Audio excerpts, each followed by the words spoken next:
G'day ladies and gentlemen, welcome back. It's your boy Sergeant working on his arm tan Wombat, and today we're answering a very, very often asked question actually, and that's if the Honda Rebel can handle the highway speeds. Now obviously in Australia we call them freeways, but hey, gotta attract that American audience, baby. Let's fucking go. Alright, here we are, mate. Easily done, as I'm getting blinded by the reflection of the sunlight from my bike. Now if you can see, I don't know if you can, if there's a little bit of dust on my bike, that's because it was outside and they were building a fence and they got sawdust all over the fucking thing. So I thought it'd be a good idea to come to the freeway, blow off that residual dust, and we might as well make a video. Oh, we got a boy looking at us right now. But yes, today we're looking at if the bike can handle the freeway speeds, and mate, as you can see, it handles it fine. Now the problem doesn't lie in maintaining the speeds, it's usually if the bike can overtake in the freeway, and yes, it can. Very well, alright, done, video over, simple done. Now obviously this is at 100 kilometers an hour, which is roughly about 60 miles an hour in America, and I know you bastards like to go 90 miles an hour on your freeways. Now the Honda Rebel's top speed is 171 kilometers an hour, and I don't know what that is in miles, it's probably something up there, but hey, it's probably like just over 100 miles, so yes, it can do the speeds, but if you're going at a highways pace of about 90, you're gonna have to fully like commit to the pinning at a lower gear to really like get the power out of the engine. So it's not a slouch, alright? Any bike that weighs under 200 kilos that has about 50 odd horsepower, it's going to be fine in terms of that. Now the joys of the Honda Rebel is it ain't a bike made for the low range gears like your typical cruiser bike is. The Honda Rebel is a bike that's made for the fucking revving. The joys of the Honda Rebel, my friend, is that it has a CBR 500 engine, alright? Now if you know anything about the CBR, it is not made to be revved at low range. Now it makes its power at mid to top end, because that's what these inline 2s are for. It ain't a V-twin with all the power down in the low RPMs. The downside of the Rebel is there's no tacho, so you have, if it's your first bike, you don't know your power bands just yet, okay? You got to sort of figure them out. Now if you don't know your power bands, you're going to figure them out pretty quickly, because if you pin the throttle and the bike don't move, well, guess what? You're not in your power band, alright? It's pretty fucking easy to figure that out. But the power lies, now look, I'm cruising in 6th gear. You can probably go 3rd gear at 100 kilometers an hour and still have a bit, but I usually pick about 4th if you're going to overtake properly. If I'm going for a long ride, I'm going to stick in 6th gear because the bike likes to vibrate a bit at this sort of speed. If you look in the mirror, you can't see fucking anything, it's just so you just got to give it the old hold and it works just fine. But yes, if your question is if the bike can handle the freeway, yeah man, fucking oath it can. Now if you're looking at a long time on the freeway, it can do it, but your ass might get a little bit sore because that's the only downside of the Honda Rebel. Its suspension's quite firm, so if there's any big bumps you're going to know about them. And I mean, if there's a pothole in the road, you be prepared to get launched, alright? So the other day I told you I went up to Lake Eildon, and that sort of happens a lot. Now, the important thing to do when you have a moment like that, well, what's Dan say? The brown pants moment, right? The code brown, shit yourself moment.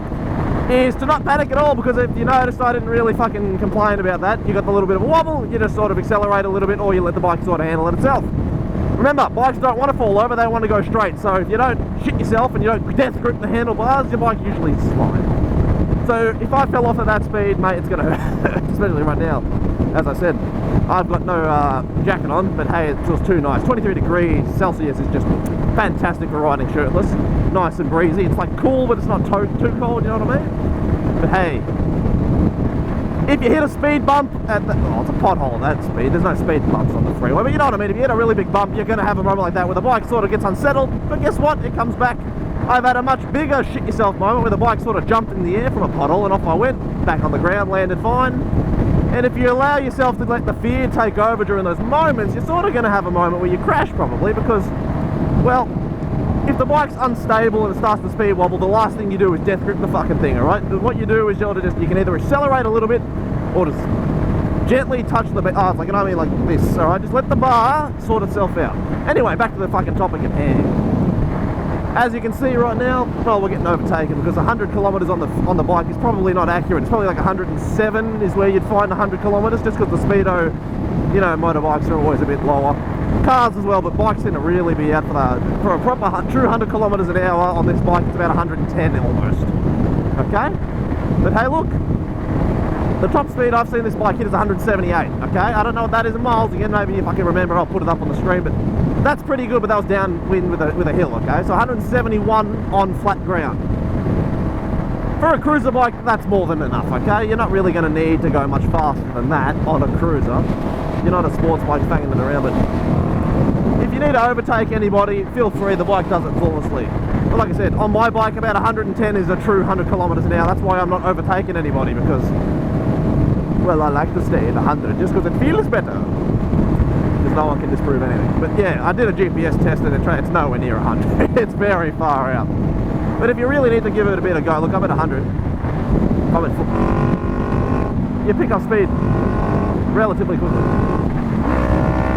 And if you're in third gear, mate, you really fucking boogie. So, if you really need to overtake someone at a fucking freeway speed, mate, it's fucking piss. You can do it so easily. It's really, if you find that difficult, man, either you're in the wrong gear or you just don't know how to rev the bike out in the right power bands, because if you're in 6th gear, overtaking is pretty abysmal.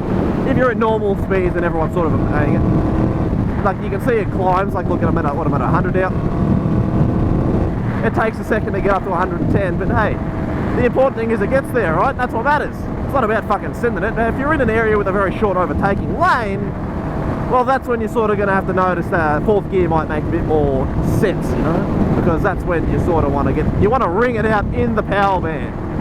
But if you see yourself in a nice open wide space like this, well, you can do it in 6th gear, right? It's not a problem. Alright? Easily done. But hey man, the Rebel is a great bike for your everyday commuting. And if you're living in the city, well, you're never going to have to really ring it out too much. But well, we all know you're going to do it. But you shouldn't be struggling, alright, on a freeway with a Rebel. If you're on a Rebel 300, now we're entering different territory. Because a Rebel 300 is a single cylinder thumper boy with a very small engine. Now those thumpers have a lot of initial torque, but their top end is where it starts to struggle because they don't really like to be revved hard, you know? So you sort of got to let the bike get there, but if you're on a freeway on a Rebel 300, you're going to be feeling those vibrations, and if you're doing a long ride, you're going to be a little tingly. Whereas you got those little CBRs that scream, mate, you're not going to fucking have an issue.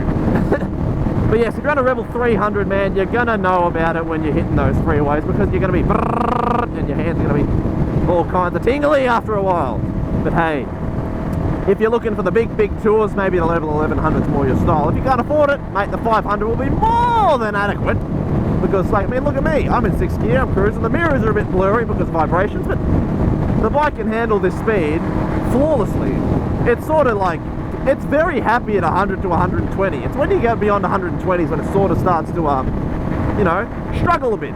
Because when you're at 120 and you pin it, it doesn't quite have the go like it's supposed to. But when you get past 140 kilometers an hour, 140 is where it really starts to get sluggish in terms of picking up power. And when it gets to 160, mate, you're picking up 1, 2, 3, 4. It's really slow at that point. But if you're going like 100 miles an hour on this bike, or 160 kilometers, like, you're not really going to be overtaking too many people at that point because you're probably banging them past them. But in terms of overtaking past that, yeah, look, man, I'm not going to lie to you, it's probably going to struggle. But at your normal freeway speeds, a Honda Rebel 500 is more than adequate. Fucking hell, she's dusty. I'm going to give her a rinse when I get home.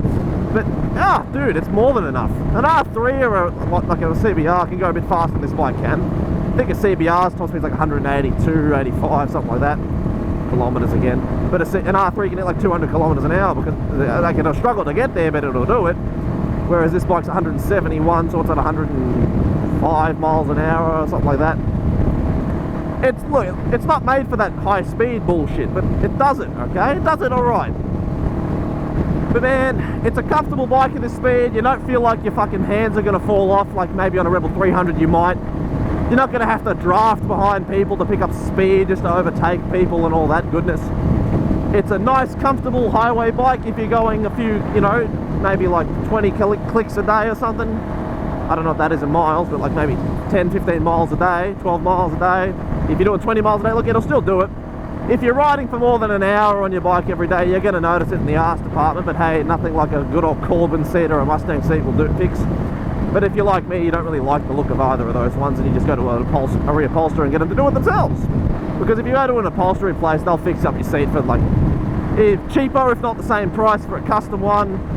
And then again, you get a one of a kind, you get a nice, beautiful look, and you can decide how you want it to look. So I haven't done it yet, but I'm definitely probably going to look into doing it in the near future because Man, if I'm on more rides like I did to Lake Eildon, I'm going to need my ass to be comfortable.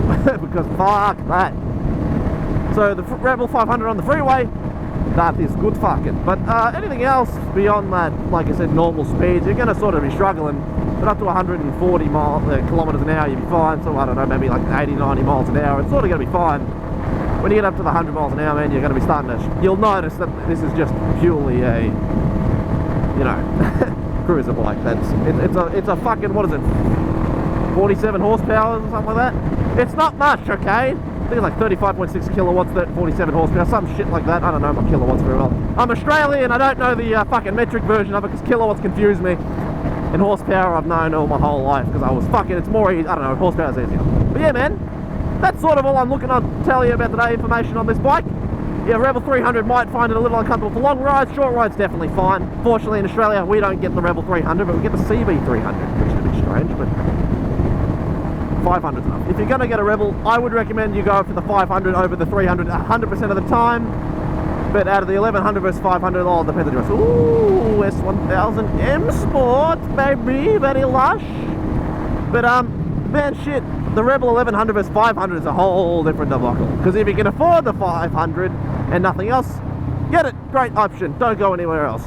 But if you can afford the 1100, mate, you would be stupid to not get the 1100. It's all about price at that point. Because the 1100, man, it's got 100 horsepower. It is, oh, beautiful. If you're a fucking brand new rider, I mean very, very brand new, fuck it, we'll just go here again. I wouldn't recommend it because it might be, fuck it, we'll go back on the freeway. Woohoo!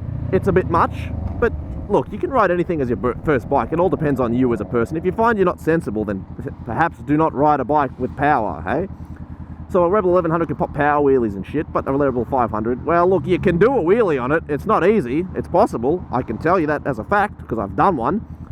But it's a bit more ccil-based as opposed to on a Rebel 1100. If you just pin it first, you could probably pick the wheel up, you know what I mean? Because it's the Africa Twin engine. That's a cross-plane, like, what was it, 1080cc engine? Something along those lines. So, it'll do it fine. And if you haven't got it, so it's good. But man, if you're going for big, big cruisers, a Rebel 1100 is definitely better in terms of long-range freeway rides and highway rides. But a Rebel 500, it'll be more than enough. Use Sausage Woman blocking the intersection. But